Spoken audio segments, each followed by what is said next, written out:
உளவியல் மருத்துவத்தில் போலி டாக்டர்கள் உலா வருகின்றனர் எனும் குற்றச்சாட்டு பரவலாக உள்ளது. உளவியல் மருத்துவத்துக்கும் மனநல ஆலோசகருக்கும் உள்ள வேறுபாடு என்ன போன்ற விஷயங்களை விளக்குகிறது இந்த செய்தி தொகுப்பு. சமீபத்தில் பிரபல மனநல மருத்துவரான ஷாலினி தனது ஃபேஸ்புக் பக்கத்தில் போலி மருத்துவர் ஒருவர் செயல்பட்டு வருவதாகவும் அவர் அதிக கட்டண வசூலில் ஈடுபட்டு வருவதாகவும் அதிர்ச்சியளிக்கும் தகவலை வெளிப்படுத்தியுள்ளார். அபிலாஷா என்ற உளவியல் நிபுணரின் பெயரை குறிப்பிட்டு எழுதப்பட்டுள்ள அந்த பதிவில் தன்னை சந்தித்த ஒரு நோயாளி பகிர்ந்து கொண்டதாக வருத்தத்துடன் அவர் எழுதியிருந்தார். அபிலாஷா ஒரு மருத்துவர் இல்லை, முனைவரும் இல்லை. ஆனால் என்ன தகுதியில் மருந்துகளை பரிந்துரைக்கிறார்? ஏதுமறியாத மக்கள் இப்படி ஏமாந்து தங்கள் மனம் சார்ந்த பிரச்சனைகளும் தீராமல் காலத்தை வலியுடன் கடத்துகின்றனர் என ஆதங்கப்பட்டிருக்கிறார். சைக்காலஜிஸ்ட் என்ற உளவியல் நிபுணர் என்பவர் உளவியல் ஆலோசனைகள் மட்டுமே கொடுக்க முடியும். MBBS, MD அல்லது டிப்ளமோ படித்த சைக்கியாட்ரிஸ்ட் என்ற மனநல மருத்துவர் மட்டுமே மருந்துகள் பரிந்துரைக்க முடியும்.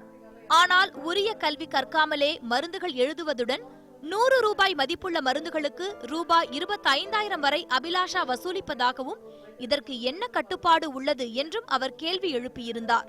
அவரது பதிவை பல மனநல மருத்துவர்களும் பகிர்ந்துள்ளனர்.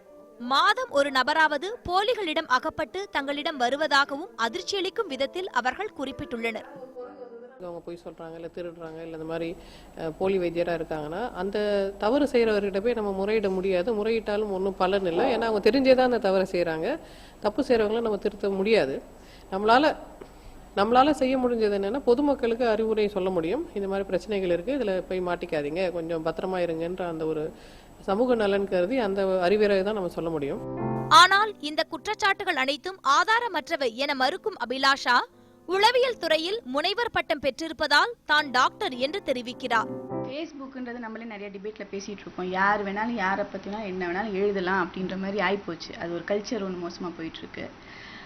நான் டாக்டர் தான், அதற்கான சர்டிஃபிகேட் என்கிட்ட இருக்கு. நான் டாக்டரல் டிகிரி ஹோல்ட் பண்றேன். நான் டாக்டர் நான் ஃபிக்ஸ் பண்ணலாம். டாக்டர் அபிலாஷா தான். இதுல நான் தெளிவுபடுத்திக்க விரும்புறேன். MBBS பட்டம் பெற்றவர்கள் ஏதேனும் முறைகேடுகளில் ஈடுபட்டால் அவர்கள் மீது தமிழ்நாடு மருத்துவ கவுன்சில் நடவடிக்கை எடுக்க முடியும். ஆனால் ஏமாற்றப்படும் பொதுமக்கள் காவல்துறையில் புகார் கொடுத்தால் மட்டுமே போலி மருத்துவர்கள் மீது நடவடிக்கை எடுக்க முடியும் என்ற நிலை உள்ளது. மருத்துவம் சார்ந்த விழிப்புணர்வை பெற சமூகம் இன்னும் வெகு தூரம் செல்ல வேண்டியுள்ளது.